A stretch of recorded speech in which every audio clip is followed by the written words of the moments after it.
O Colexio de Ópticos organiza esta fin de semana unhas xornadas profesionais con máis de 200 participantes que comparten as súas experiencias clínicas en campos como a rehabilitación visual de pacientes con baixa visión. Analizaron como repercuten os novos dispositivos tecnolóxicos na mellora da calidade de vida destas persoas.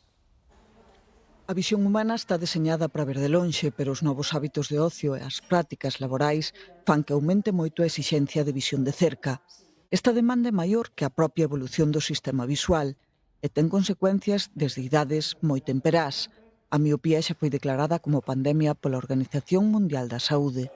Tenemos que intervenir porque si eso llega a pasar de una cierta cantidad de dioptrías ya en un futuro podría darte más problemas patológicos que van asociados a esas miopías. Entonces nosotros como profesionales sanitarios tenemos que hacer que eso no pase, o sea, intentar que esa miopía sea lo más baja posible, tanto con prevención, que es algo que todavía no lo hacemos, pero como nosotros tenemos que incidir en esa prevención y una vez que ya debuta esa miopía, pues intentar que sea la más baja posible.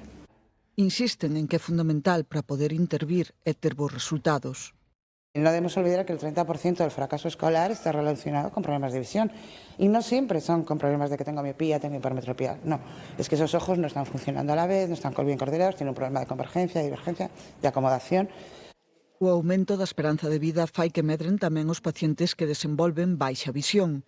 Para eles, os sistemas tecnolóxicos e a intelixencia artificial melloran significativamente a súa calidade de vida.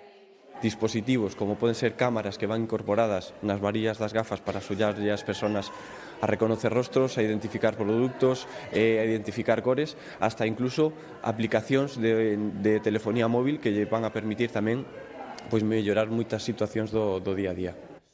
Aseguran que a Lei de Saúde Visual rexistrada no Congreso incluiría o seu labor desde a atención primaria e permitiría mellorar a saúde visual de toda a sociedade.